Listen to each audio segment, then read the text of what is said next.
My mother forged my signature to steal $60,000 from my inheritance, using it to pay hush money to my sister who knew the terrifying truth about the night my father died. I am shaking as I type this because I just sued my own mother and won, but I have never felt more broken in my life. I thought I was just fighting for a fair split of our family home, but I uncovered a sickening web of lies, including tax fraud, a fake will, and the 45 minutes my mother waited before calling 911. While I was working late nights, they were spending my money on designer bags and laughing at my trust. I exposed them to the world, and now my mother is evicted and my sister is on the run from the authorities. I chose justice over blood, but the silence in my apartment is deafening. If your family betrayed you this deeply, would you help them when they came crawling back, or would you let them suffer the consequences? My name is Susan Miller. I am 26 years old, and I make my living finding the mistakes people try to hide. As a senior auditor for a firm in downtown Chicago, my world is built on a foundation of absolute logic. Assets must equal liabilities plus equity. Every penny has to be accounted for. If a number is out of place, it is not an accident. It is a story waiting to be unraveled. I live alone in a quiet, sterile condo overlooking the river, a place I bought with my own money, meticulously saved and invested. I do not like surprises. I do not like chaos. And yet, standing on the manicured lawn of my childhood home in the suburbs of Illinois, I felt the familiar, suffocating weight of both. It was a humid Sunday afternoon in late August. The air smelled of charcoal fluid and oversweetened lemonade. This was supposed to be a celebration, or perhaps a funeral for a chapter of our lives. My mother, Linda, had finally sold the house. It was a sprawling Victorian structure that had been too big for us ever since Dad died 5 years ago. But Mom had held onto it with a desperate, clawing grip, claiming she was keeping his memory alive. Now, the sold sign sat crookedly in the front yard, a testament to her sudden, inexplicable need to downsize. I watched Linda moving through the patio crowd, consisting mostly of neighbors and a few distant aunts, playing the role she was born for, the sacrificial mother. She was wearing a floral dress that looked a little too worn, a calculated choice to emphasize her struggle. She held a tray of deviled eggs, offering them to Mrs. Higgins with a trembling smile. Look at her, I thought, taking a sip of my lukewarm iced tea. She is putting on a performance worthy of an Academy Award. She wants them to see a widow who gave everything for her children. She wants pity. She feeds on it like a vampire feeds on blood. I set my glass down and walked over to the sliding glass door. Inside the air-conditioned living room, my younger sister, Emily, was sprawled across the vintage leather sofa. At 25, Emily was a year younger than me but acted as if she were permanently 16. She was scrolling through her phone, her thumb moving with a rhythmic lethargy. She did not help with the food. She did not help with the packing. She just existed, radiating a sense of entitlement that was almost impressive in its density. Emily looked up as I entered, her eyes narrowing slightly. She was beautiful in a soft, malleable way, the kind of beauty that made people want to protect her. I knew better. Underneath that soft skin was pure Teflon. Nothing ever stuck to her. Not responsibility, not consequences. Nice of you to join the living, I said, my voice neutral. Mom needs help with the trash bags outside. Emily sighed, a long, dramatic exhalation. Cannot you do it? Susan, you are so much better at the manual labor stuff. I have a migraine, The stress of this move is literally killing me. I clenched my jaw. The stress of the move. She had not lifted a single box. I had driven down from the city every weekend for a month to sort through Dad's old garage, inhaling dust and mold. While Emily sat in her room organizing her jewelry, I turned around and walked back outside, refusing to engage. That was the dynamic. Susan, the fixer. Emily, the fragile porcelain doll. An hour later, as the guests began to filter out, leaving behind stained paper plates and empty beer bottles, Mom called us to the patio table. The sun was setting, casting long, bruised shadows across the grass. Mom wiped her hands on her apron, her face flushed with excitement. "Girls, sit down," she said, her voice wavering with emotion. I sat. Emily dragged a chair over, checking her reflection in her phone screen one last time before putting it down. Mom reached into her pocket and pulled out 2 white envelopes.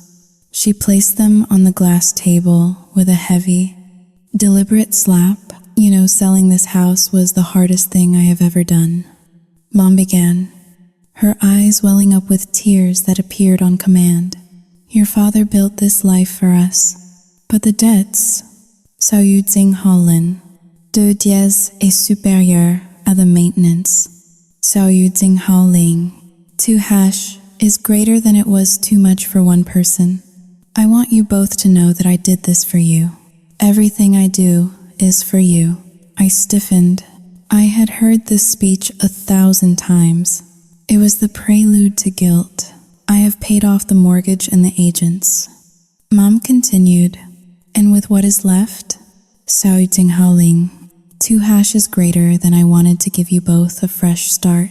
A final gift from your father and me." She slid the envelopes across the table, one toward me, one toward Emily. I picked mine up. It felt light. I opened the flap and pulled out the check. My eyes scanned the numbers, my brain instantly processing the value.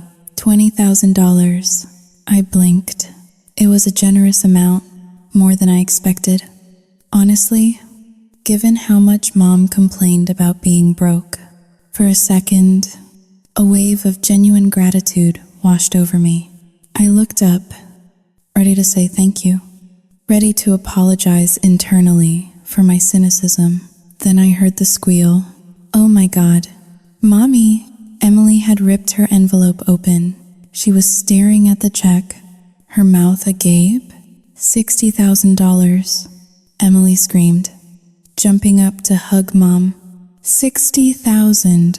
I cannot believe it. The air left my lungs. The world stopped spinning for a fraction of a second. "Wait," I said. The word came out like a croak. I looked at my check again. 20,000. I looked at Emily's waving hand. 60,000. "Mom," I said, my voice steadying into the cold. Sharp tone I used when I found a discrepancy in a client's ledger. There must be a mistake. Emily got 60? Mom pulled away from Emily's embrace, her face hardening instantly. The tearful martyr vanished, replaced by the defensive gatekeeper. "It is not a mistake. Susan," she said, smoothing her apron. "Emily has student loans. Private art school was expensive. You went to a state university on a scholarship. You have a good job. You are stable. Emily, Sao Yu Tsing Hao Ling, 2 hash is greater than Emily needs the help to clear her debt so she can start over. It is only fair. Sao Yu Tsing Hao Ling, 2 dièse est supérieur à faire." My mind raced. I knew the numbers. I remembered Emily dropping out of that art institute in her junior year because it was stifling her creativity. That was 3 years ago. There was no way her remaining tuition debt was $60,000. And even if it were, why was it being paid directly to her and not the loan servicer? I looked at Emily. She was not crying tears of relief. She was not looking at the check like it was a lifeline to freedom. She was looking at it like it was a winning lottery ticket. She caught my eye, and for a brief second, the mask slipped. She smirked. It was a tiny, imperceptible twitch of her lips, a look of pure, unadulterated triumph. She did not look like someone who was about to pay off a debt. She looked like someone who was about to go shopping. "Mom," I said slowly, trying to keep the tremor of rage out of my voice. "If this is for loans, why is the check made out to Emily personally? And since when is her debt $60,000? Last time we talked, she said it was barely 15. You are always counting, are you not?" Mom snapped, her voice rising so the neighbors could hear. "Always counting pennies. Cannot you just be happy for your sister? She is drowning. Suzanne, I am trying to save her.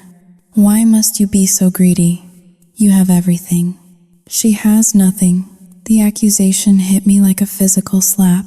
Greedy. I, who had worked since I was 16. I, who paid for my own car, my own apartment, my own life. I looked at the check in my hand.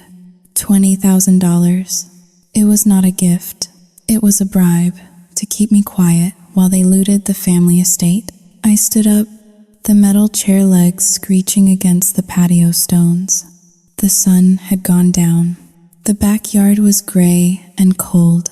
"Thank you for the money, Mother," I said, my voice devoid of warmth. I turned to leave, clutching my purse. As I walked away, I heard Emily giggle. It was the sound of a child who had just gotten away with murder. I got into my car, my hands shaking as I gripped the steering wheel. I did not turn the engine on immediately. I sat there in the dark, staring at the illuminated dashboard. My auditor's brain was screaming. The numbers did not add up. The emotion did not fit the transaction. Mom said she sold the house to pay debts, but she just gave away $80,000 in cash. Something was wrong. Something was rotting beneath the floorboards of that house. And it was not just old memories. I put the car in reverse and backed out of the driveway. As I drove away, I looked in the rearview mirror. The house stood dark and looming, a beautiful facade hiding a very ugly truth. I was going to find out what that truth was, even if it destroyed us all. The number 60,000 burned a hole in my mind. It was not just a figure on a piece of paper anymore. It was a pathogen, infecting every thought I had for the next 7 days. I sat in my corner office on the 22nd floor of the auditing firm, staring at the gray Chicago skyline. Rain lashed against the reinforced glass, blurring the city lights into streaks of watery neon. On my dual monitors, spreadsheets for a logistics company were open, rows and columns of perfectly balanced accounts. Usually, this sight calmed me. Order, structure, predictability. But today, the numbers seemed to mock me. My sister, Emily, had dropped out of the Art Institute of Chicago 3 years ago. I remembered the day clearly because I was the one who helped her move her unfinished canvases out of her dorm room. I remembered the tuition rates back then. Even if she had taken out the maximum loans for 2 years, the principal amount would hover around $40,000. Interest would have accrued. Certainly, but federal loans had been paused during the global health crisis, and private loans would not have ballooned to $60,000 without significant default penalties. And if she had defaulted, debt collectors would have been hounding Mom for years. There had been no calls, no letters marked urgent in red ink. I handled Mom's taxes 2 years ago. There was no mention of garnished wages. The math was broken, and in my line of work, when the math is broken, someone is lying. I picked up my office phone. the heavy receiver feeling cold against my ear. I needed to be smart about this. If I accused Mom of favoritism again, she would shut down. She would cry. She would call the aunts. I needed a Trojan horse. I dialed her number. It rang 4 times before she picked up. Hello? Her voice sounded breathless, as if she had been running or hiding. Hi, Mom, I said, keeping my voice light and professional. I am just finishing up some paperwork at the office. I wanted to check in on you. How is the packing going? Oh, Suzanne, it is a nightmare. She sighed, the breathlessness turning into a martyr's wheeze. My back is killing me. The movers broke a lamp today, your father's favorite lamp. I sat on the floor and cried for 20 minutes. I waited a beat, letting her performance land before I pivoted. I am sorry to hear that. Mom, listen. I was thinking about the checks you gave us on Sunday, specifically the one for Emily. Silence. The line went dead quiet. The air pressure in the conversation shifted instantly. What about it? Her tone was no longer wheezy. It was sharp, guarded. Well, I was looking into the tax implications for you. I lied smoothly. Since you paid off a student loan, there might be a significant tax deduction available for the interest paid. It could save you thousands on your capital gains tax from the house sale, but I would need to see the loan payoff statement or the invoices from the school to file the form properly. It was a beautiful lie. It appealed to the one thing Linda Miller loved almost as much as attention, saving money. But instead of excitement, I heard hesitation. Oh, she said. So you think hauling 2 hash is greater than, I do not think that is necessary. Mom, it is free money. I pressed, twirling a pen between my fingers. Just ask Emily to forward me the final billing statement from the loan servicer, or you can send me the receipt if you paid it directly. No, she snapped. The word was so loud I actually pulled the receiver away from my ear. I mean, she stammered, lowering her voice. Emily is handling it. She is an adult. Susan, she does not need her big sister hovering over her shoulder, auditing her life. She is sensitive about the debt. She feels ashamed. If you go asking for papers, she will think you do not trust her. I do not trust her. I thought, Mom, this is not about trust. It is about the Internal Revenue Service. If she takes $60,000 and does not use it for the intended purpose, it is considered a gift, and you will owe taxes on it. I am trying to protect you. You are not trying to protect me. Linda's voice rose to a shrill pitch. You are jealous. You cannot stand that I gave her a little help. You want to control everything. Why can you not just let your sister breathe? Why must you always be the police officer of this family? I closed my eyes, rubbing the bridge of my nose. The gaslighting was textbook. She was turning a financial inquiry into a character flaw. I am just asking for a receipt. Mom, she is handling it. Linda screamed. Do not call her. Do not harass her. Let her have her fresh start. Hauling. 2. Click. She hung up on me. I sat there for a long time, listening to the dial tone. My heart was hammering a slow, heavy rhythm against my ribs. A fresh start. That was what she called it. I placed the phone down and turned back to my computer. I minimized my work spreadsheets and opened a new browser window. I typed in a web address I had not visited in months. Hauling. 2. Instagram. I did not follow Emily. She had blocked my main account 2 years ago after I commented that her modeling career looked a lot like unemployment, but I was an auditor. Investigation was my trade. I had a burner account. a faceless profile I used to check on clients who claimed they were bankrupt while posting photos from yachts in the Mediterranean. I typed in her handle, M. Goddess. XOXO, her profile loaded. It was a mosaic of filters, pouty lips, and carefully curated angles. I clicked on her story. The ring of color around her profile picture indicating a recent update. The first image was a selfie. Emily was wearing oversized sunglasses, her hair wrapped in a silk scarf. The background was not the messy apartment she shared with 3 roommates in the city. It was a blue sky and palm trees. The location tag read, The Breakers, Palm Beach, Florida. I felt a cold knot tighten in my stomach. A flight to Florida booked 3 days after receiving a check? That was fast. I tapped to the next image. It was a video. The camera panned across a pristine white hotel room with an ocean view. Room service was laid out on the balcony. Champagne, lobster tails, a tower of pastries, and there, sitting on the crisp white duvet of the bed, was the smoking gun. It was a handbag. Not just any handbag.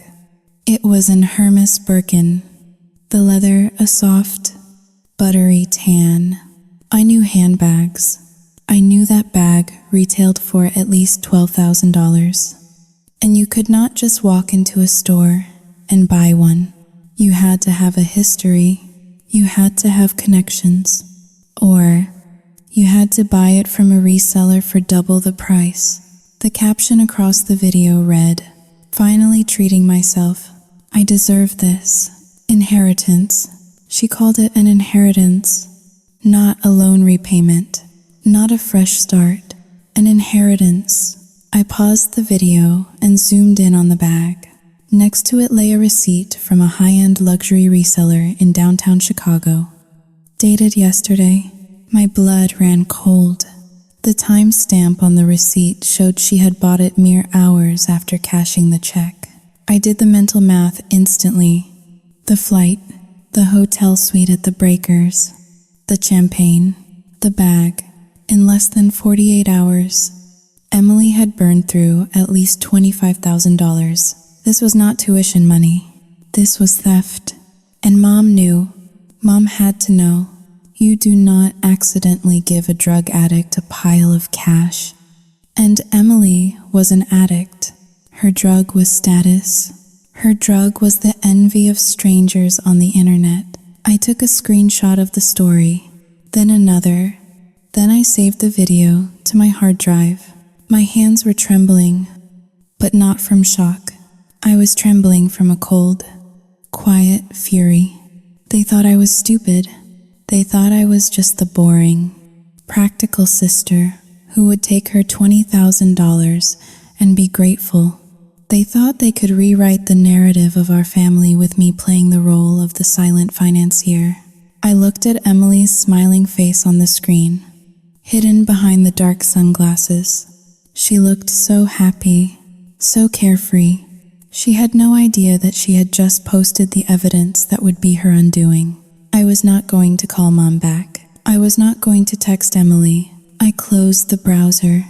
I opened a new file on my secure drive and named it simply, The Miller Case. If they wanted a war over money, they were about to learn a very painful lesson. I did not just count money. I hunted it, and I never lost a trail. The following Saturday, the sky was a bruised purple, heavy with the threat of a late summer storm. I drove back to the suburbs, my tires crunching on the gravel of the driveway I had known my entire life. The sold sign was still there, now accompanied by a pending sticker slapped across it like a bandage. Mom was not home. She had texted me earlier, a flurry of emojis and excuses, saying she was at a farewell brunch with the church ladies and would not be back until late afternoon. She asked me to finish clearing out the attic, specifically the boxes of Dad's old tax returns and business files. Just shred them. Susan, she had written, we do not need that clutter in the new apartment. Shred them. It was a simple instruction, but as I climbed the creaking pull-down stairs into the stifling heat of the attic, I knew I was not going to shred a single thing until I read it. The attic smelled of cedar and decay.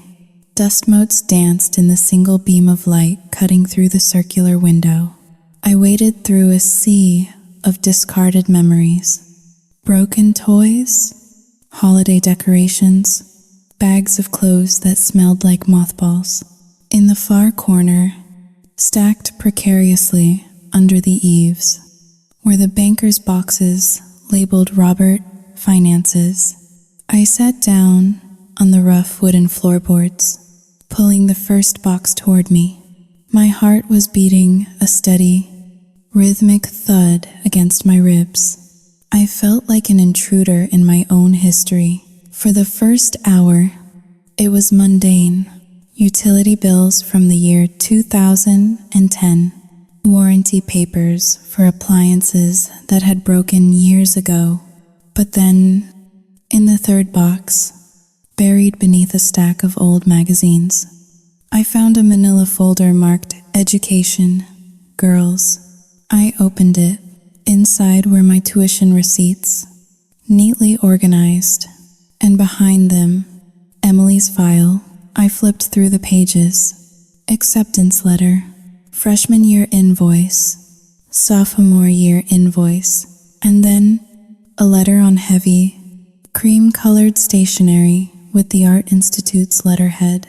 Dear Miss Emily Miller, we regret to inform you that due to academic non-performance and repeated violation of the Student Code of Conduct, your enrollment has been terminated, effective immediately. 肖玉景浩Ling, R. 景浩大宇. The date was November 14th. 3 years ago, I froze. Terminated. Not withdrawn. Terminated. Beneath that letter was a final billing statement. The outstanding balance was 0. Balance paid in full by Robert Miller Estate Trust. I stared at the paper until the words blurred. Dad's trust had paid her tuition off 3 years ago. The debt did not exist. It had never existed. The $60,000 Mom gave her was not for loans. It was pure profit. My hands were shaking now. I dug deeper into the box, frantic. If they lied about the loans, what else were they hiding? I found a thick envelope at the bottom of the box, sealed with red wax that had cracked with age. On the front, in Dad's handwriting, it simply said, Last Will and Testament. Copy. I knew the will, or I thought I did. After Dad died of a sudden heart attack, Mom had sat us down with a lawyer, not Dad's usual lawyer, but a stranger she had hired. They told us Dad left everything to Mom to ensure she was taken care of, and we would inherit whatever was left after she passed. It was standard. It was logical. I had never questioned it. I broke the wax seal. The paper inside was crisp. Robert James Miller, being of sound mind, 肖玉景浩Ling, R. 景浩大宇. I skipped the preamble, my eyes scanning for the distribution clause. Article 4. Distribution of real property. Upon the sale of the primary residence located at 42 Oakwood Lane, the net proceeds shall be distributed as follows.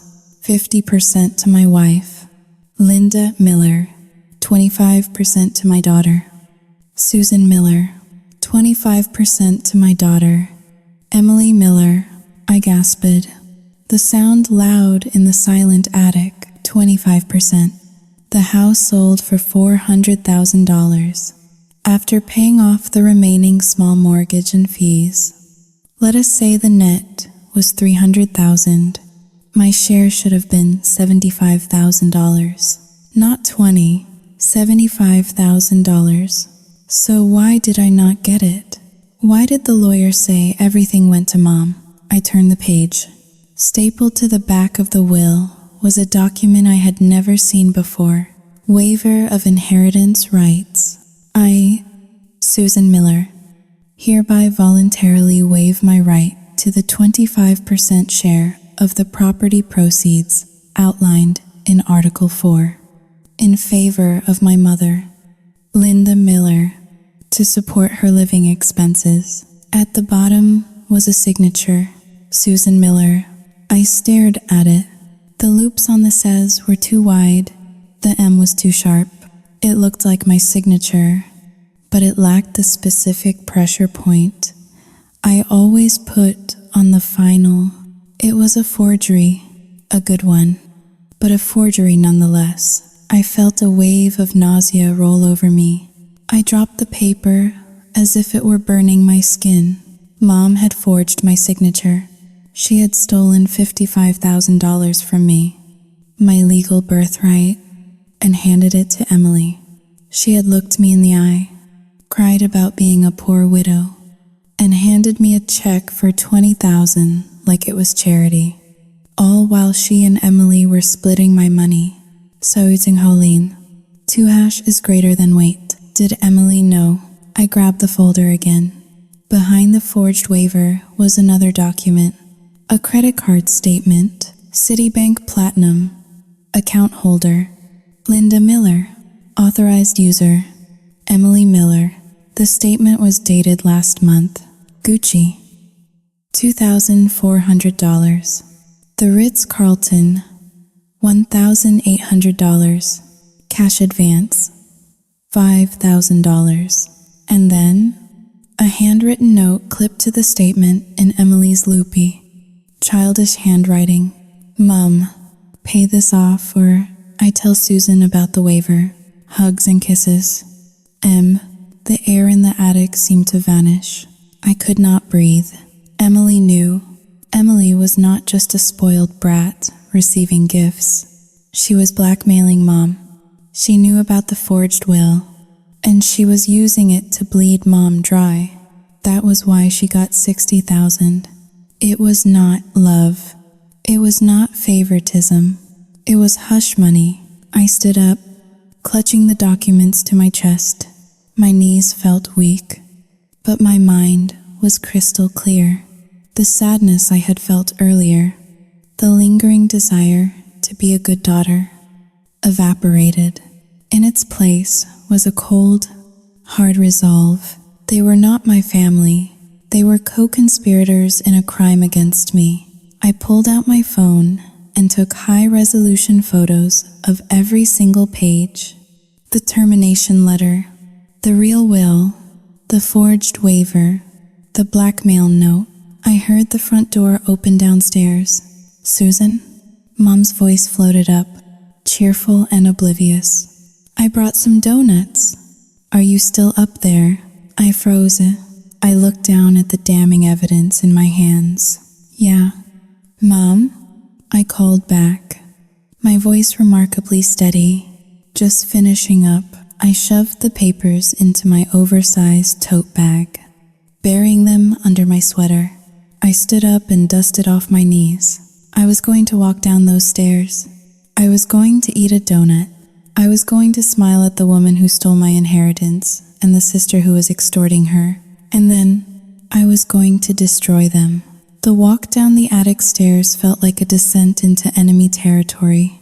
The tote bag on my shoulder was heavy, weighted down not just by paper, but by the undeniable proof of betrayal. Every step creaked, a warning shot that the ceasefire was over. I found Mom in the kitchen. The room was bright, flooded with the afternoon sun that gleamed off the granite countertops she had installed 2 years ago. Countertops I now realized were likely paid for with my inheritance. She was humming a hymn, arranging donuts on a ceramic platter.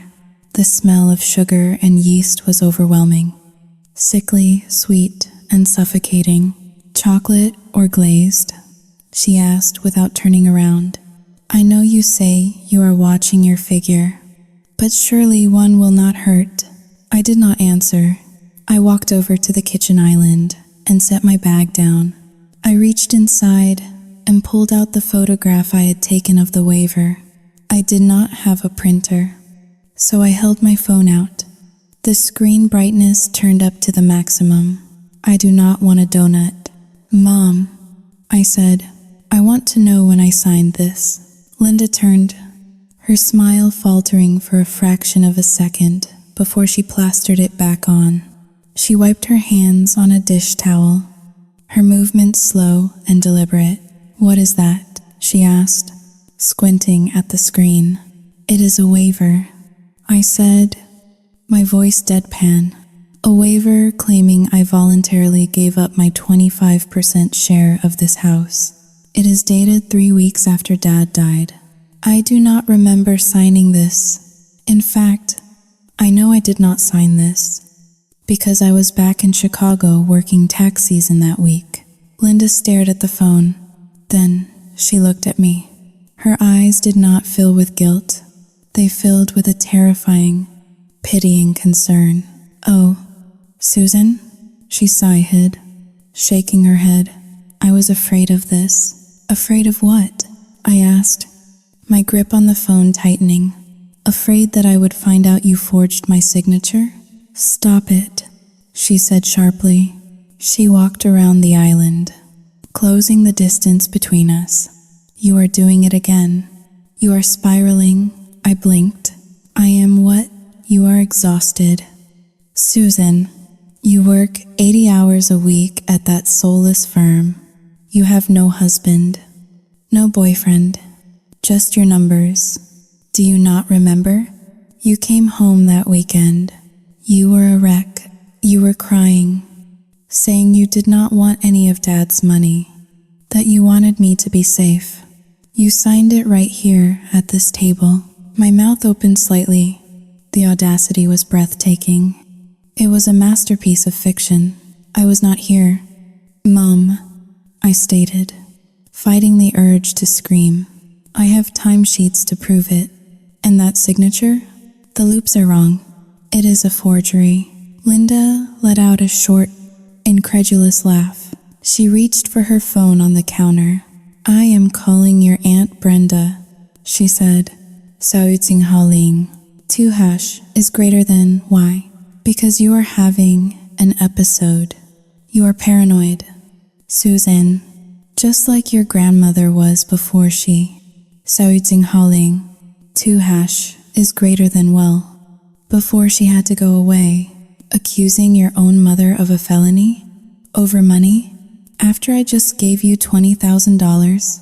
You are sick. She dialed the number and put it on speakerphone before I could stop her. Brenda? It is Linda. Yes, I am crying. It is Susan. She is here. She is screaming at me. Brenda. She is saying crazy things about the will. I think she is having a breakdown. I am scared. I stood frozen. I was not screaming. I had not raised my voice once. But as I listened to her sob into the phone, constructing a narrative where I was the unstable aggressor and she was the terrified victim, I realized the trap had already snapped shut. Mom, stop lying, I said, reaching for the phone. She pulled it away, shrinking back as if I had struck her. See, did you hear that? Brenda? She is coming at me. Susan. Aunt Brenda's voice crackled through the speaker, harsh and judgmental. You stop this right now. Your mother has a heart condition. If you hurt her, I swear to God I will call the police myself. Walk away. I looked at Linda. Her eyes were dry, but her voice was thick with manufactured tears. She met my gaze, and for a second, the mask dropped completely. Her expression was cold, triumphant, and utterly ruthless. It was a look that said, "Nobody will believe you. You are just the greedy daughter." I grabbed my bag. There was no winning this here. Logic had no place in a house built on lies. I am leaving, I said, my voice trembling now, not from fear, but from the sheer effort of holding back my rage. But this is not over. I will see you in court. I turned and marched out the front door, the sound of Linda's wailing following me down the hallway. I got into my car and locked the doors, my heart hammering against my ribs like a trapped bird. I reversed out of the driveway, tearing up a patch of the perfectly manicured lawn as I sped down the highway, putting miles between me and that toxic house. My phone began to buzz. First, a text from Aunt Brenda. You should be ashamed of yourself after everything she sacrificed. Then, a text from my cousin Mark. Dude, leave your mom alone. She is old. Then, a notification from the family group chat Miller Family Events, a group I was rarely active in. Mom had removed me. I was being erased. I was being painted as the villain in real time. Then, a single message popped up from a number I had blocked, but which showed up in my blocked messages folder. It was from Emily. Heard you went crazy today, laughing out loud. You should really use that $20,000 for therapy. Sis, or maybe a facelift. Stress causes wrinkles. Keep digging and you will just bury yourself. I threw the phone onto the passenger seat. They thought they had won. They thought that by isolating me, by gaslighting me, by turning the family against me, I would retreat to my lonely condo and stay silent. They did not understand who I was. They saw a bitter, lonely accountant. They did not see the auditor. I did not need their love. I did not need their approval. I needed justice. I wiped a single tear from my cheek. It would be the last tear I shed for them. I drove straight to the city, but I did not go home. I went to the one place where emotions did not matter, where only facts survived. I went to the office of the best forensic handwriting analyst in Chicago, the office of Arthur Robert, my father's old friend and attorney. Smelled of stale coffee and old leather. It was tucked away in a strip mall 3 towns over, a modest practice for a man who had spent 40 years drafting wills for the middle class. Mr. Robert looked older than I remembered. His skin was papery, and his hands shook slightly as he adjusted his glasses. He stared at the documents I had spread out on his desk, the forged waiver, the termination letter from the art school, and the credit card statement with Emily's blackmail note. He did not speak for a long time. The silence stretched, filled only by the ticking of a grandfather clock in the corner. Finally, he looked up, his eyes sorrowful behind thick lenses. Your father was a good man. Susan, he said softly. He wanted you girls to be safe. He worried about Emily.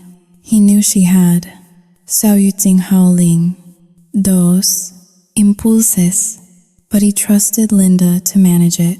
He did not know she would steal from me. I said, my voice sharp, Mr. Robert, look at the date on the waiver. I was in Chicago. I have my billing logs. I was not there to sign it. I believe you, he said. I blinked. I had expected a fight. I had expected him to defend Mom. Xiaoyuting Haoling. 2 hash is greater than... You do? He sighed and opened a drawer, pulling out a file. I have been waiting for you to come, he admitted. Or hoping. Rather, he slid a document across the desk. It was a medical report. Your father died of a heart attack on June 12th. Do you remember the timeline? Of course, I said. I got the call at 2 a.m, right? But look at this. He pointed to a timestamp on the paramedics' report. The call to 911 was placed at 1:45 in the morning. The coroner estimated the time of death was closer to 1 o'clock. There was a 45-minute gap. Suzanne, I felt a chill that had nothing to do with the air conditioning. A 45-minute gap. "What are you saying?" Mr. Robert leaned forward, his voice dropping to a whisper. "Your father called me 3 days before he died. He wanted to change the beneficiary on his life insurance policy. It was a policy worth $500,000. He wanted to put it in a trust, managed by a third party, because he found out Linda had been Saoyudzing 2# is greater than withdrawing money from his retirement accounts without asking." My stomach churned. Mom had been stealing even before he died. He never got to sign the change form. Mr. Robert continued. "He died before our appointment on Monday. If he had signed it, Linda would have lost control of $500,000. The implication hung in the air, heavy and poisonous. "Are you saying she, Saoyudzing Haoling, 2 Rautes größer als let him die?" I asked, the words tasting like ash in my mouth. "I am saying," she hesitated. Mr. Robert corrected carefully, and in that hesitation, she secured her future. "And Emily knows." I looked down at the blackmail note again. "Mom, pay this off, or I tell Susan about the waiver." It was not just the waiver. That was too small. Emily knew about the 45 minutes. Emily was in the house that night. She was the only other person there. It all clicked into place. The entitlement, the fear in Mom's eyes when Emily demanded money, the $60,000. It was not just hush money for a forged signature. It was hush money for a negligent homicide. I stood up, clutching the documents to my chest. My knees felt weak, but my mind was crystal clear. The sadness I had felt earlier, the lingering desire to be a good daughter, evaporated. In its place was a cold, hard resolve. They were not my family. They were co-conspirators in a crime against me. I cannot just sue them for the money anymore. "Can I asked, staring out the window at the parking lot. "No," Mr. Robert said. "If you expose this, you destroy them. Linda goes to prison. Emily becomes an accessory. The family name is ruined." I turned back to him. "What family name?" I asked coldly. "The one built on lies?" Mr. Robert nodded slowly. He pushed the file toward me. "If you go down this road, Susan, there is no turning back. You will be the daughter who sent her mother to jail. The world will not understand. They will only see the headlines." I picked up the file. It felt heavy in my hands, heavier than the tote bag had been. "Let them look," I said. "I am done being the victim." I walked out of his office and into the blinding sunlight. I sat in my car for a long time, watching the traffic flow by, people going to work, going to school, living normal lives where mothers did not let fathers die for an insurance payout. I pulled out my phone. I had one more stop to make before I went to the police. I needed a confession. I needed them to say it out loud. I opened my banking app. I transferred $5,000 from my savings to my checking account. It was bait. I texted Emily, "You win. I am tired of fighting. I have $5,000 cash for you. Consider it a peace offering. Meet me for dinner." Mom too. The reply came in 30 seconds. Finally came to your senses? We will be there, but make it somewhere nice. No Olive Garden. I stared at the screen. Somewhere nice. I would take them somewhere nice, and I would serve them a meal they would never forget. I chose Le Jardin for the execution. It was a French bistro in the city center. The kind of place where the lighting was dim enough to hide secrets and the menu had no prices listed. It was neutral ground, far away from the suburbs and the prying eyes of the neighbors. It was also expensive enough to appeal to Emily's newfound taste for the high life. I arrived 15 minutes early. I chose a booth in the back corner, secluded but visible enough to the security cameras mounted near the ceiling. I sat down and placed my phone on the table, screen down, camera lens facing the empty seats opposite me. I opened the voice recorder app and pressed the red button. The timer started counting. 1 second, 2 seconds. I checked the battery. 98%. I ordered a sparkling water with a twist of lime and waited. My hands were folded on the white tablecloth, perfectly still.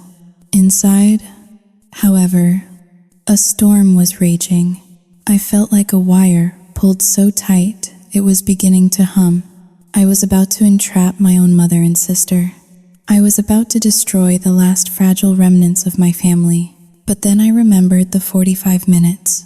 I remembered Mr. Roberts' voice telling me about the delay.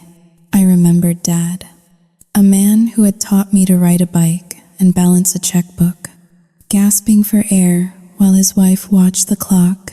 The guilt vanished, replaced by a cold, metallic resolve. They arrived 10 minutes late, making an entrance. Emily was wearing a dress that cost more than my first car, and on her arm hung the infamous Hermes bag, displayed like a trophy. Mom walked behind her, wearing a new pearl necklace and an expression of smug benevolence. They looked like royalty visiting the peasants. "Susan," Mom cooed, sliding into the booth. "You look Ling. Tuhash is greater than tired. Are you eating enough?" "I am fine, Mom," I said, forcing a thin smile. "Thank you for coming."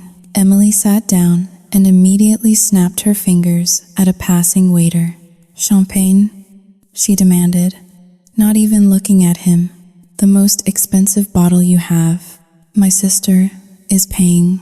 The waiter looked at me. I nodded. "Get whatever she wants," I said. Emily grinned, a predatory showing of teeth. "See? That is the attitude I like. I knew you would come around eventually. You always were the sensible one. You know it is better to be on the winning team." She reached across the table and patted my hand. Her skin felt cold. I withdrew my hand and placed a thick, white envelope on the table.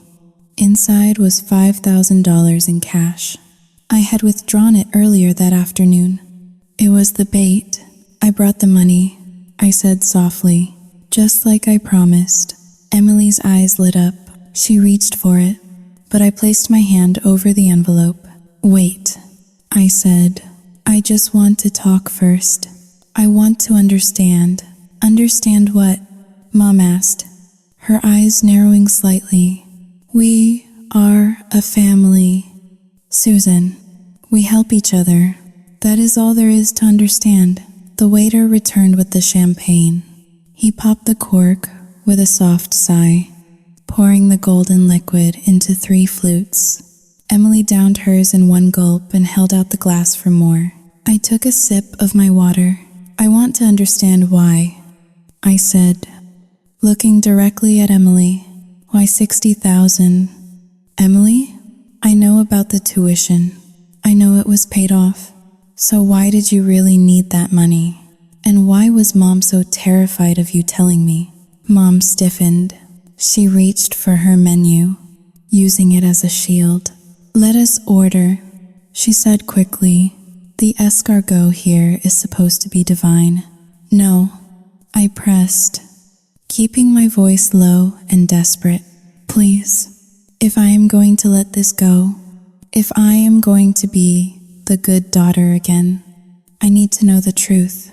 Was it drugs? Was it gambling? I just need to know so I can help you." Emily laughed. It was a harsh, brittle sound. She had already finished her 2nd glass of champagne. The alcohol was hitting her fast on an empty stomach, loosening her tongue just as I had hoped. "You think I am a junkie?" Emily scoffed, leaning back. "You are so pathetic. Suzanne, you think everything is about your precious rules and laws? You think I am some screw-up who needs saving. Emily, stop, Mom warned, her voice tight. No, let her talk. Mom, Emily snapped. She is paying. Is she not? She wants the truth? Let us give her the truth. She thinks she is so superior because she has a job and a condo, but she does not know what real power is. Real power? I asked, leaning in. Real power is knowing where the bodies are buried. Emily whispered, a wicked gleam in her eyes. Real power is holding the keys to the kingdom. Emily, Mom hissed, reaching out to grab Emily's arm.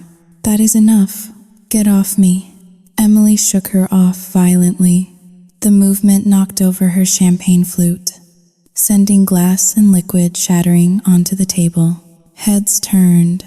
The restaurant went quiet for a moment. I did not move. I did not clean up the mess. What bodies? Emily? I asked, my voice barely a whisper. Are you talking about Dad? Emily looked at me, her eyes glazed but defiant. She leaned forward, ignoring the spilled champagne dripping onto her expensive dress. You were not there that night, she slurred. You were in your safe little apartment in the city. I was there. I came home late from a party. I saw the lights on. Emily, shut your mouth. Mom stood up, her face draining of color. We are leaving. Now, sit down, Linda, I said, my voice cutting through the air like a whip. Mom froze. She looked at me, shocked by the authority in my tone. Emily kept talking, entranced by her own story, emboldened by the adrenaline and the alcohol. I walked in. Emily continued, her voice dropping to a conspiratorial murmur. And I saw him, Dad. He was on the floor in the hallway.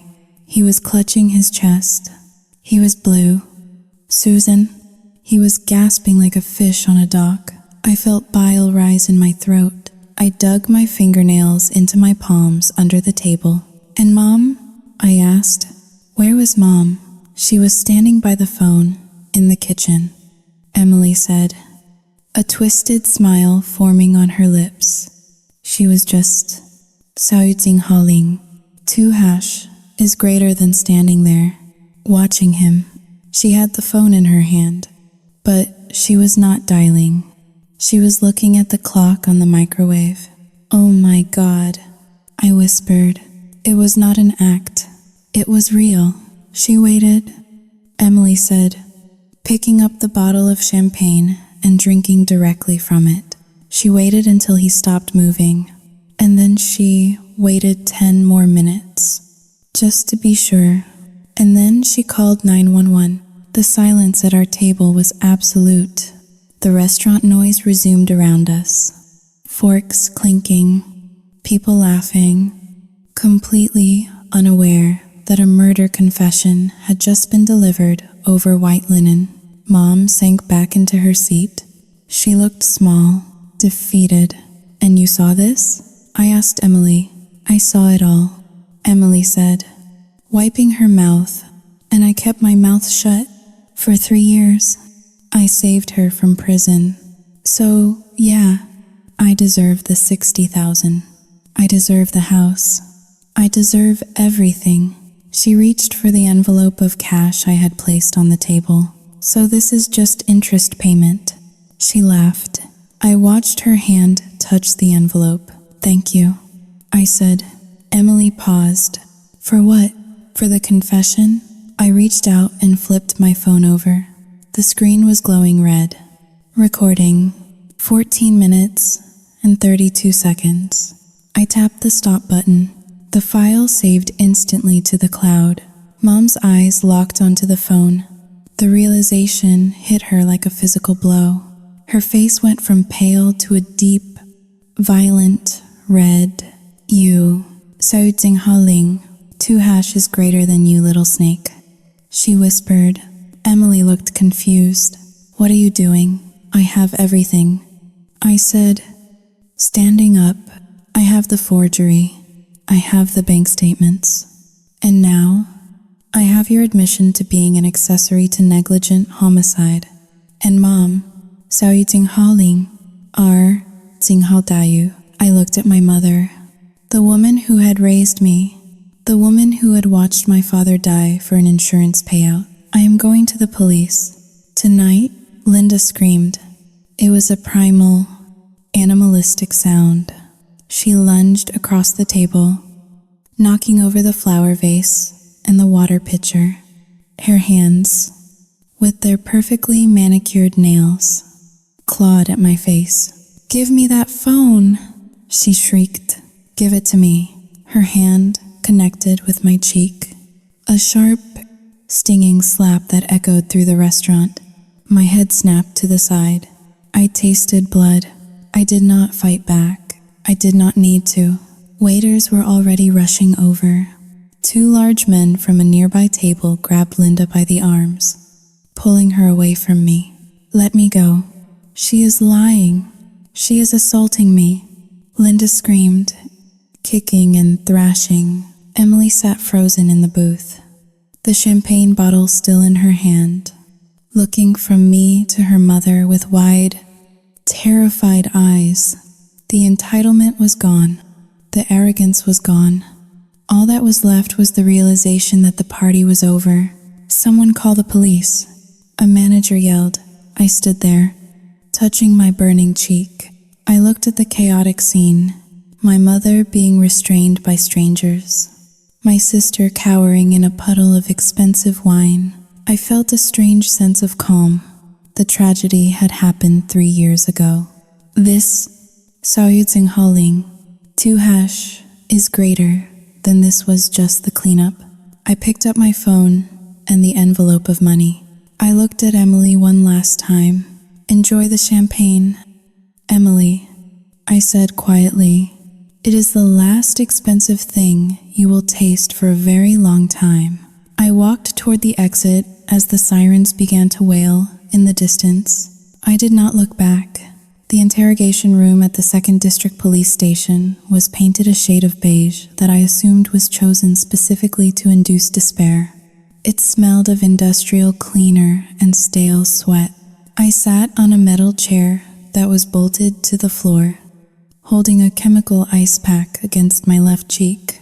The cold was a sharp, stinging relief against the throbbing heat where my mother's hand had connected with my face. My reflection in the one-way mirror looked like a stranger. My hair was disheveled. My blouse had a splatter of red wine on the collar from the chaos at the restaurant, but my eyes were clear. They were the eyes of an auditor who had finally found the missing variable in a complex equation. The door opened, and a heavy-set officer walked in. His badge read Sergeant Miller. "No relation," I noted with a grim sense of irony. He looked tired. He carried a notepad and a weary expression that suggested he had dealt with too many domestic disputes that night. "Miss Miller," he began, pulling out a chair opposite me. "Your mother is in the other room. She is quite Sao Yu Ting Hao Ling. 2# is greater than animated. She claims that you lured her to the restaurant to ambush her. She claims you threatened her and your sister with financial ruin, and that when she tried to leave, you physically restrained her. She says her action, the slap, was self-defense." I lowered the ice pack. The skin felt numb. "Officer," I said, my voice calm and devoid of the hysteria I knew Linda was currently projecting. "Did you speak to the manager of Le Jardin? We have officers taking statements now," he said. "And did you secure the security footage from the camera located above the Southwest booth?" He paused, looking at me with renewed interest. "We are working on it. You do not need to work on it," I said. "I have a copy of the audio from the entire interaction on my cloud drive. I can play it for you right now. It captures the threats. It captures the admission of felony fraud, and it captures the unprovoked assault I placed my phone on the metal table. I did not play the part about my father's death. Not yet. That was for a homicide detective, not a patrol sergeant. I played the last 3 minutes. The tinny speaker filled the small room with Emily's slurred voice, bragging about the money, then my calm request for truth, and then the screech, the sound of the slap, the chaos. The sergeant listened, his eyebrows raising slightly as he heard Linda's shrieks. When the recording ended, silence returned to the room, heavier than before. She admits to fraud on that tape, the sergeant noted, tapping his pen on the table. Something about a will, that is a civil matter, I said, leaning forward. But the assault is criminal. I want to press charges, and I want a restraining order. He looked at me, assessing the situation. Most daughters would back down. Most daughters would cry and say it was just a family misunderstanding. Are you sure? He asked. Once we process this, it goes into the system. Your mother will be booked. Mugshot, fingerprints, the works. I looked at my reflection again. I thought about the 45 minutes my father lay dying while Linda watched the clock. I thought about the $60,000. I thought about the years of manipulation. Book her, I said. 3 days later, the battlefield shifted from the police station to a high-rise conference room in downtown Chicago. I had hired James Thorne, a probate litigator known in the city as the Rottweiler. He was expensive, $400 an hour, but he was worth every penny. We were not in court yet. This was a deposition, a pre-trial fact-finding mission where lies went to die under the weight of sworn testimony. The room was freezing. I sat at one end of the long mahogany table, flanked by Mr. Thorne and a court reporter whose fingers hovered over her stenotype machine. On the other side sat Linda and Emily. They looked diminished. Linda was out on bail, wearing a conservative gray suit that was clearly meant to evoke sympathy. She looked 10 years older than she had at the restaurant. Her hands were clasped tightly in front of her, the knuckles white. Emily sat beside her, looking sullen and terrified. She wore no makeup. The Hermes bag was nowhere to be seen. They had a lawyer, a court-appointed public defender who looked like he had graduated law school 10 minutes ago. He was riffling through papers, looking overwhelmed. This is the deposition of Linda Miller and Emily Miller, James Thorne announced, his voice booming. Let the record show the date is September 12th. He started with the easy questions: names, addresses, relationship to the deceased, Robert Miller. Then he circled the prey. Mrs. Miller, Thorne said, sliding a document across the polished wood. Do you recognize this document? Linda picked it up with shaking hands. It was the waiver of inheritance. Yes, she whispered. It is the waiver Susan signed. You claim she signed this voluntarily? Yes, she. Saoyuting Hao Ling. 2 hashes greater than she wanted me to be secure. Thorne smiled. It was not a nice smile. We have a sworn affidavit here from Dr. Eris Thorne. No relation. A forensic handwriting expert with 30 years of experience with the Federal Bureau of Investigation. He states, with a 99% degree of certainty, that the signature on this document is a forgery. Specifically, a simulation forgery performed by someone attempting to copy the victim's handwriting. Linda went pale. That is, Saoyuting Hao Ling. 2 hashes greater than that is just his opinion. Thorne leaned in. Mrs. Miller, forgery is a felony. Perjury, lying under oath right now, is also a felony. If you lie to me today, you will go to prison for a very long time. Did Susan sign that paper? Linda looked at her lawyer. He stared at the table. She looked at Emily. Emily was staring at the wall. Linda looked at me. Her eyes pleaded. Please, I am your mother. My face remained a mask of stone. I did not blink. Xiao Yu Jing Haoling. 2# is greater than I do not recall the exact moment. Linda stammered. Maybe Xiao Yu Jing Haoling. 2# is greater than maybe I signed it for her. Because she asked me to? Over the phone? So you admit to signing her name? Thorne pressed. Xiao Yu Jing Haoling. Those, I guess so. The stenographer's machine clicked rhythmically, capturing every word of her destruction. News travels fast in the suburbs. Scandal travels at the speed of light. By the time the initial court filings were made public, the narrative of poor widow Linda had disintegrated like wet tissue paper. The assault at Les Jardins had not just been witnessed by strangers. It had been recorded by a local food blogger who happened to be live streaming her meal 3 tables away. The clip of Linda Miller, the pillar of the community, shrieking and striking her daughter had garnered 40,000 views on TikTok in 2 days. The fallout was nuclear. I did not go back to the old neighborhood, but the updates came to me anyway. The president of the Homeowners Association, Mrs. Gable, sent me a long, apologetic email. She claimed she had always suspected something was off about Linda's stories, a rewriting of history that made me scoff. They had all believed her. They had all judged me. But now that the wind had shifted, they were eager to distance themselves from the pariah. Mrs. Gable wrote that Linda had been asked to step down from the church's fundraising committee. The Women's Auxiliary Group had quietly removed her from their mailing list. The social capital Linda had hoarded for decades. The pity, the respect, the admiration was gone. She was now just a violent, greedy woman who stole from her own child. But the real destruction was happening to Emily.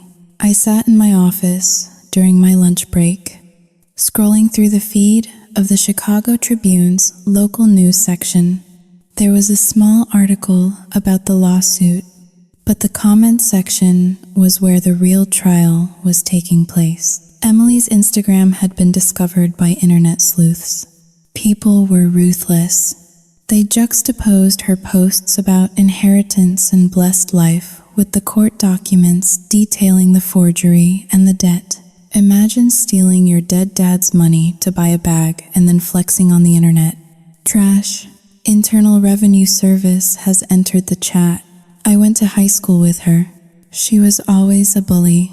Glad karma finally arrived. Emily had gone private, but the screenshots lived forever. Her reputation as an influencer, however delusional it had been, was dead. No brand would touch her. No agency would sign her. She was radioactively toxic. Then came the financial hammer. My lawyer, Mr. Thorne, had forwarded the deposition transcripts and the bank statements to the Internal Revenue Service whistleblower office. It was a formal process, cold and bureaucratic. 2 weeks later, Emily received a notice of audit. The Internal Revenue Service does not care about family drama. They care about math. And the math said Emily Miller had received $60,000 in unreported income, disguised as a gift but functioning as hush money, plus thousands more in credit card payments. She owed back taxes. She owed penalties. She owed interest. And since she had spent almost all of the money on designer goods and luxury trips, she had no way to pay. I received a voicemail from Emily on a Tuesday afternoon. I did not answer it, but I listened to it later. Suzanne, please, you have to stop this. They froze my accounts. I cannot even buy groceries. I am selling the bag. Okay? I am selling everything. Just tell the lawyers to stop. Mom is a mess. She sits in the dark all day. We are ruined. Susan, are you happy? Are you finally happy? Her voice cracked at the end, dissolving into a sob that sounded remarkably like the ones she used to fake to get out of doing chores. But this time, the fear was real. I deleted the voicemail. Happy? No, I was not happy. Happiness implies joy. What I felt was satisfaction. It was the feeling of balancing a ledger that had been in the red for 26 years. That evening, I went to the grocery store. I stood in the produce aisle, picking out apples. A woman from my mother's old book club, Mrs. Reynolds, turned the corner and saw me. She froze. Her eyes widened. For a moment, I thought she would turn and run. Instead, she walked up to me, her expression contrite. Suzanne, she said softly. Hello, Mrs. Reynolds, I replied, placing a gala apple in my basket.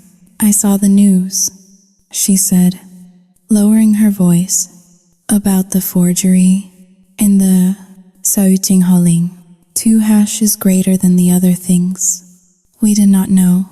Your mother, she always told us, Saotinghaling, 2 hash is greater than well. It does not matter what she said. I just wanted to say I am sorry. We should have known better. I looked at her. She was a nice woman, fundamentally, but she had been part of the chorus that sang my mother's praises while I was cast as the villain. Thank you, Mrs. Reynolds, I said politely, but the truth always has a way of coming out eventually. It just took a little longer this time. She nodded, looking uncomfortable. Is it true? She whispered. That they are losing the apartment? I picked up another apple. Actions have consequences. Mrs. Reynolds, I walked away, leaving her standing by the bananas. I did not feel triumphant. I felt heavy. The public shaming of my mother and sister was necessary. Perhaps, but it was ugly. It was a spectacle. I drove home to my quiet condo. I sat on my balcony and looked at the river. The city lights reflected on the black water, shimmering and distorted. My family was destroyed. Their names were mud. Their finances were obliterated. Saotinghaling. 2 hekjes groter than I had won. So why did the victory taste like ash? The final judgment was not a moment of glory. It was a transaction. On a gray Tuesday in November, the settlement was finalized. Linda, on the advice of her overwhelmed public defender, had agreed to a plea deal to avoid a criminal trial for fraud and elder abuse. She admitted to mishandling the estate. She accepted the financial liability. In exchange, I agreed not to testify at a sentencing hearing, ensuring she would avoid prison time, though the felony conviction would remain on her permanent record. The court ordered full restitution, my share of the house, the legal fees, the punitive damages. The total came to $120,000. Linda did not have the money. I watched from a distance as the liquidation began. It was a slow, humiliating dismantling of my mother's life. The new apartment she had rented was emptied. The furniture she had bought to impress her friends was sold at auction for pennies on the dollar. Her car, a leased sedan she could no longer afford, was repossessed in broad daylight, a tow truck dragging it away while neighbors watched from their windows. The money hit my bank account 3 weeks later. I sat in my condo, staring at the screen. The balance had jumped significantly. I was safe. I was secure. I had enough money to pay off my own mortgage or travel the world. But as I looked at the numbers, I felt a hollow ache in my chest. The numbers were just pixels. They could not buy back the years I had spent trying to be good enough. They could not buy back a father who might have lived if his wife had not been watching a clock. They could not buy back a sister. Emily was the first to run. As soon as the money ran out, so did she. The Internal Revenue Service had seized her bank accounts to pay her tax debt, with no credit cards, no allowance from Mom, and a reputation that was radioactive in the city. Emily panicked. She did not stay to help Mom pack. She did not stay to hold Mom's hand as they were evicted. I heard through a mutual acquaintance that Emily had fled to Arizona with a bartender she met online. She was working double shifts at a diner, waiting tables, the exact job she used to mock me for having in college. She was living in a trailer park, posting vague, angry status updates about toxic families and betrayal. She had abandoned the host the moment the parasite could no longer feed. Linda was left alone, with her credit score destroyed and an eviction on her record. No landlord would touch her. She was forced to apply for emergency housing assistance. The last I heard, she had been placed in a subsidized efficiency apartment in a rough part of the city, miles away from her garden club and her church friends. I drove by the building once, weeks after she moved in. It was a bleak brick block with bars on the lower windows. I saw a woman who looked like my mother walking into the entrance, carrying a plastic grocery bag. She looked small. She looked old. She was wearing a coat I recognized, but it was frayed at the cuffs. I wanted to stop. The instinct was there, buried deep in my DNA. I wanted to get out of the car and offer her a ride. I wanted to fix it, but then I touched my cheek. The bruise had faded long ago, but the memory of the slap was vivid. The memory of the 45 minutes was permanent. I kept driving. I drove back to my silent, pristine apartment. I ordered Thai food and ate it standing over the sink.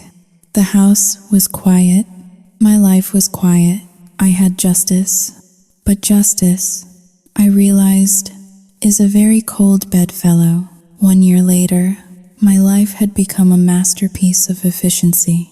I had been promoted to partner at the auditing firm. My office was larger now, with a better view of the Chicago River. I wore tailored suits that cost more than my first car. I had a new circle of friends, professional women who talked about the stock market and art galleries. They did not ask about my family, and I did not volunteer information. It was late December. The city was decorated with lights. Shivering under a blanket of fresh snow, I was sitting in my living room, a glass of expensive red wine in my hand, watching the snow fall against the floor-to-ceiling windows. My phone buzzed on the coffee table. I glanced at it. It was an unknown number. Usually, I let those go to voicemail, but for some reason, tonight, perhaps due to the holiday melancholy, I picked it up. "This is Susan," I said. There was a pause, then a sound I recognized instantly, a ragged, wet cough. "Sao Ting Haling." "To Susan?" The voice was thin, brittle like dried leaves. It was Linda. "Hello, Mother," I said. My pulse did not race. My hands did not shake. I felt nothing but a mild curiosity. "I am in the hospital," Linda rasped. "It is pneumonia. The heat, Sao Ting Haling. 2# is greater than the heat in my building, has been off for 3 days. I took a sip of wine. The liquid was rich and warm. "I am sorry to hear that," I said politely. "Do you have a doctor? They are treating me," she said, her voice trembling. "But Suzanne, Sao Ting Haling. 2# is greater than I cannot go back there. It is freezing. The mold is everywhere. Sao Ting Haling. 2# is greater than I have nowhere else to go. She began to cry. It was not the performative crying of the past. It was the terrified weeping of a broken woman. Emily will not answer my calls. She sobbed. She changed her number. I have nobody. Suzanne, please. I am your mother. I made a mistake, but I am old. I am sick. Can you help me? Just a little money for a motel? Or maybe, Sao Yu Ting Haling, 2# is greater than maybe I could stay in your guest room for a few days. Just until I get back on my feet? I looked around my living room. It was warm. It was spacious. The guest room was empty. The bed made with Egyptian cotton sheets. I could help her. I could write a check that would mean nothing to me, but everything to her. I could be the bigger person. I could be the daughter she never deserved. But then I thought about the ledger. I thought about the audit of my life. I thought about the balance sheet of our relationship. On the asset side, there was Sao Yu Ting Haling, 2# is greater than nothing. On the liability side, there was theft, lies, gaslighting, and the death of my father. She was not asking for help because she loved me. She was asking because she had exhausted every other resource. She was asking because I was the last bank in town, and this bank was closed. Mother, I said, my voice steady and cool, matching the snow outside. Yes? She asked, a flicker of hope in her voice. Do you remember the $60,000? Sao Yu Ting Haling, deux dièse est supérieur à silence. You gave it to Emily because she offered you an experience. I continued. She gave you the experience of feeling superior, of feeling protected in your lies. Susan, please. Sao Yu Ting Haling, R Ting Hao Dayu. You invested in Emily. I said, you bet everything on her. And now, the market has crashed. I stood up and walked to the window, looking down at the icy river. I suggest you call Emily again. Tell her to use those valuable life experiences to pay your hospital bill. Tell her to use the memories of her trips and her handbags to keep you warm. But Susan, Sao Yu Ting Haling, 2# is greater than I will die out there. We all die eventually. Mother, I said, some of us just have better insurance. I pulled the phone away from my ear. I could hear her screaming my name. A thin, desperate sound. I pressed the red button. The call ended. I tapped the screen one more time. Block caller. I set the phone down and took another sip of wine. It tasted perfect. The silence in the apartment was deep and absolute. It was not the silence of loneliness anymore. It was the silence of a debt finally, permanently, paid in full.